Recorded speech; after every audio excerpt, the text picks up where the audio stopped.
കർത്താവ് നിങ്ങളോട് കൂടെ. അങ്ങേ ആത്മാവോടുകൂടെ. മത്തായിയുടെ വിശുദ്ധ സുവിശേഷത്തിനുള്ള വായന. കർത്താവേ, അങ്ങേക്ക് മഹത്വം. അക്കാലത്ത് യോഹന്നാന്റെ ശിഷ്യന്മാർ യേശുവിൻ്റെ അടുത്ത് വന്ന് ചോദിച്ചു, ഞങ്ങളും ഫരിസേയരും ഉപവസിക്കുകയും നിന്റെ ശിഷ്യന്മാർ ഉപവസിക്കാതിരിക്കുകയും ചെയ്യുന്നത് എന്തുകൊണ്ട്? അവൻ അവരോട് പറഞ്ഞു, മണവാളൻ കൂടെയുള്ളപ്പോൾ മണവറ തോഴർക്ക് ദുഃഖമാചരിക്കാൻ ആവുമോ? മണവാളൻ അവരിൽ നിന്ന് അകറ്റപ്പെടുന്ന ദിവസങ്ങൾ വരും, അപ്പോൾ അവർ ഉപവസിക്കും. ആരും പഴയ വസ്ത്രത്തിൽ പുതിയ തുണിക്കഷ്ണം തുന്നിപ്പിടിപ്പിക്കാറില്ല. അങ്ങനെ ചെയ്താൽ തയ്ച്ചു ചേർത്ത തുണിക്കഷ്ണം വസ്ത്രത്തിൽ നിന്ന് കീറിപ്പോരുകയും കീറൽ വലുതാവുകയും ചെയ്യും. ആരും പുതിയ വീഞ്ഞ് പഴയ തോൽക്കുടങ്ങളിൽ ഒഴിച്ചു വയ്ക്കാറില്ല. അങ്ങനെ ചെയ്താൽ തോൽക്കുടങ്ങൾ പൊട്ടി വീഞ്ഞ് ഒഴുകിപ്പോവുകയും കുടങ്ങൾ നഷ്ടപ്പെടുകയും ചെയ്യും. അതിനാൽ പുതിയ വീഞ്ഞ് പുതിയ തോൽക്കുടങ്ങളിലാണ് ഒഴിച്ചു വയ്ക്കുന്നത്. അപ്പോൾ രണ്ടും ഭദ്രമായിരിക്കും. കർത്താവിൻ്റെ സുവിശേഷം. ക്രിസ്തുവേ, അങ്ങേക്ക് സ്തുതി. വിശ്വാലത്തിനും സ്നേഹമുള്ളവരെ, ഇന്ന് തിരുസഭാ മാതാവ് നമ്മുടെ വിചിന്തനത്തിനായിട്ട് നമുക്ക് നൽകിയിരിക്കുന്ന വചനഭാഗം മത്തായിയുടെ സുവിശേഷം 9-ാം അധ്യായം 14 മുതൽ 17 വരെയുള്ള തിരുവചനങ്ങളാണ്.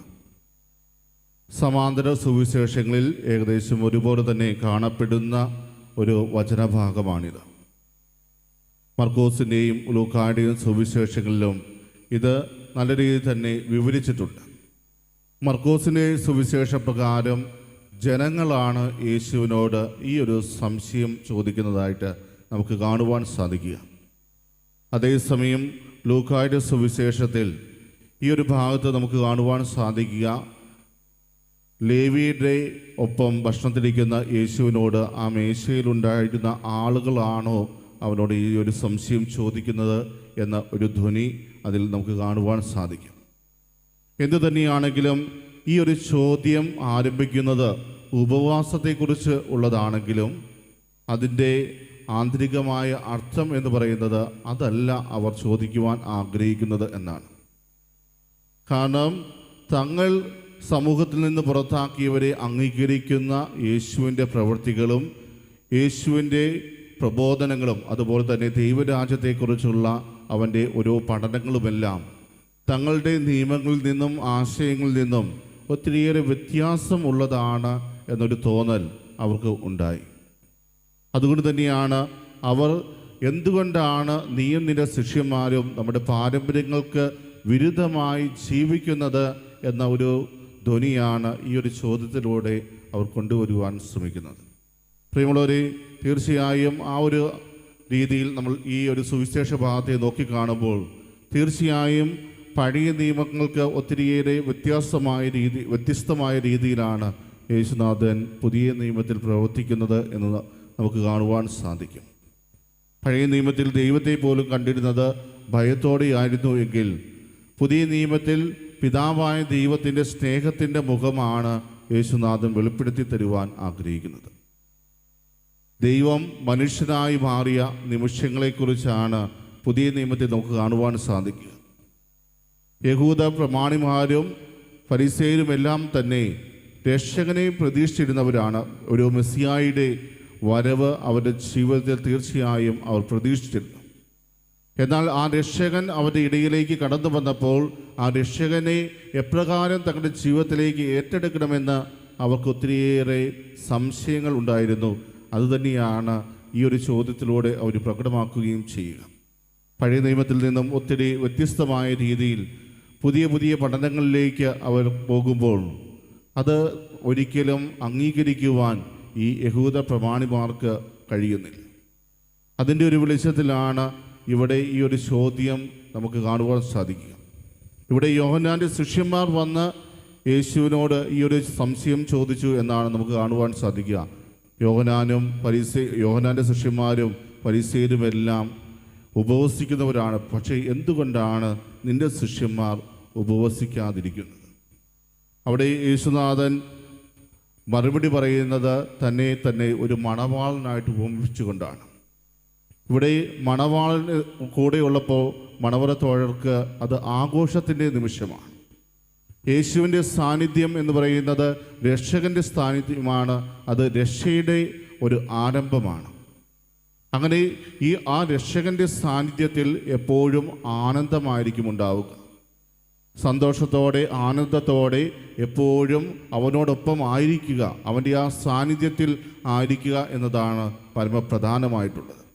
അവിടെ ഇവർ ഉപവസിക്കേണ്ട കാര്യമില്ല, മറിച്ച് ആഘോഷിക്കുകയാണ് വേണ്ടത്.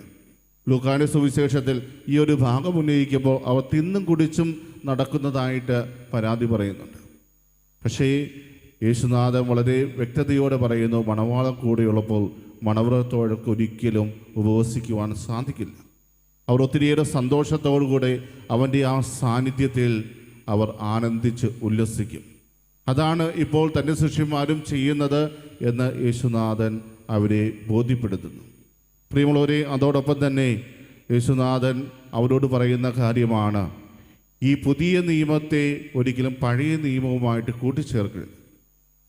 പുതിയ വസ്ത്രവും പഴയ വസ്ത്രവും എല്ലാം ആ ഉപമകളായിട്ട് അവരുടെ മുമ്പിൽ അവതരിപ്പിക്കുമ്പോൾ അത് എങ്ങനെയാണ് കൂട്ടിക്കലർത്തരുത് എന്ന് അവിടുന്ന് വ്യക്തമാക്കുകയാണ്. അതിൻ്റെ ധ്വനി ഒത്തിരിയേറെ വ്യത്യാസമുള്ളതാണ്. അതുകൊണ്ട് തന്നെ നിങ്ങൾ പരസ്പരം അങ്ങോട്ടും ഇങ്ങോട്ടും കൂട്ടിക്കലർത്തിയാൽ ഒരിക്കലും അത് ശരിയായി ഗ്രഹിക്കുവാൻ നിങ്ങൾക്ക് സാധിക്കില്ല. പഴയ നിയമത്തിൻ്റെ പർപ്പസ് വ്യത്യസ്തത നിറഞ്ഞതാണ്. അതുപോലെ തന്നെ ഒത്തിരിയേറെ വ്യത്യാസമുള്ളതാണ് പുതിയ നിയമത്തിൽ.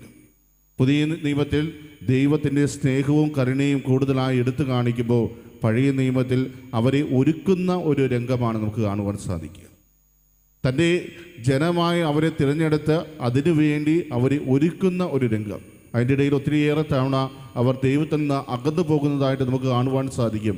പക്ഷേ അവിടെയെല്ലാം ചെറിയ ചെറിയ പണിഷ്മെൻ്റൊക്കെ കൊടുത്ത് അവർ വീണ്ടും വീണ്ടും തന്നിലേക്ക് ആകർഷിക്കുന്ന ദൈവത്തെ നമുക്ക് കാണുവാൻ സാധിക്കും.